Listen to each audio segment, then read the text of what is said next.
Anong boyfriend mo, sasabihin niya, saan ka gumaganda? Tawag mo naman mahal. Mahal din na tawag niya sa'yo. Baka may iba ka na. Hawakan mo ulit yung tiyan mo. Anong pinag-iba? Hindi ka tawag kanina. Opo pa. Gayahin mo si Richard. Sundin mo yung instructor niya. Sundin mo yung instructor. Pwede rin ganyan, no? Parang di ka na mahirap. Mauling na. Yan na po. Hindi naman yung video yan.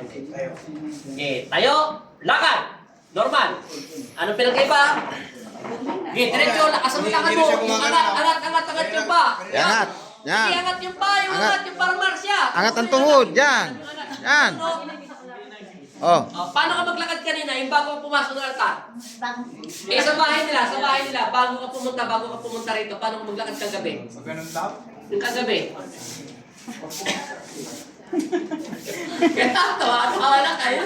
Kanina hindi mo patawa. Oo. Siyempre masakit yung pakiramdam. Te, ganyan ba yung emergency? Emergency ba yan?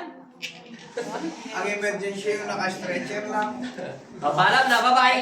At saka ano mo na ng pisngi. Para mo na sa boyfriend mo, tawagin mo, mahal! Bigas! Bye-bye. Mahal ang bigas.